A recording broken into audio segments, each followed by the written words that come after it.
Hello guys, welcome to my channel. 4 മണിക്ക് തന്നെ ഞാൻ രാവിലെ എഴുന്നേറ്റു. രാത്രി കുതിർത്ത് വെച്ചിരുന്ന അരിയും ഉഴുന്നും എല്ലാം എടുത്ത് അരച്ച് ദോശയ്ക്ക് വേണ്ടിയിട്ട് അരച്ചു. ഉപ്പും ചേർത്ത് നന്നായിട്ട് കൈ കഴുകിയിട്ട് കൈ വെച്ചിട്ട് നല്ലതായിട്ട് കുഴച്ച് വെച്ചു.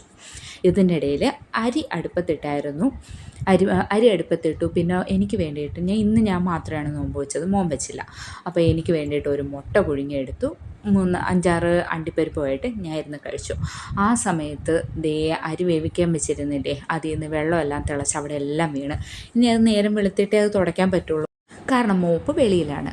പിന്നെ ഞാൻ വൈകിട്ടത്തേക്ക് ദോശയും ചട്നിയാണ് ഞാൻ ഉദ്ദേശിക്കുന്നത്. അതിന് വേണ്ടിയിട്ട് തേങ്ങയെല്ലാം തിരുവി വെച്ചു.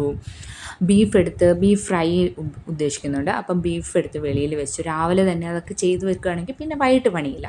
പിന്നെ 3 ദിവസത്തേക്കുള്ള മോൻ്റെ യൂണിഫോം എല്ലാം തേച്ച് വെച്ചു. അപ്പോൾ ഇന്ന് തേക്കുകയാണെങ്കിൽ തിങ്കൾ, ചൊവ്വ, ബുധൻ അവനിടാം. പിന്നെ അതെല്ലാം കഴിഞ്ഞ് മോനെ വിട്ട് കഴിഞ്ഞിട്ട് ഞാൻ 1 മണിക്കൂർ വർക്കൗട്ട്, അത് കഴിഞ്ഞിട്ട് തൂക്കുക, തുടയ്ക്കുക, അങ്ങനെയുള്ള പരിപാടികൾ.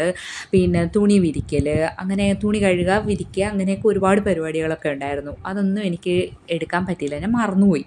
പിന്നെ നോമ്പ് തുറക്കാൻ ഞങ്ങൾക്ക് ഇത്രയും ഫ്രൂട്ട്സ് ആയിരുന്നു. പിന്നെ പള്ളിയിലെ കഞ്ഞി ഉണ്ടായിരുന്നു, 2 സമൂസ ഉണ്ടായിരുന്നു, ഓരോ സമൂസ എനിക്കും മോനും. ഞങ്ങൾ വളരെ സിമ്പിളായിട്ടാണ് നോമ്പ് തുറക്കുന്നത്.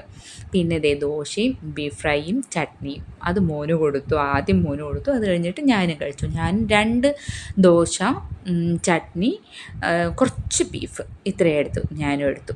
അപ്പോൾ അത്രയേ ഉള്ളൂ ഇന്നത്തെ വീഡിയോ. Thank you, by.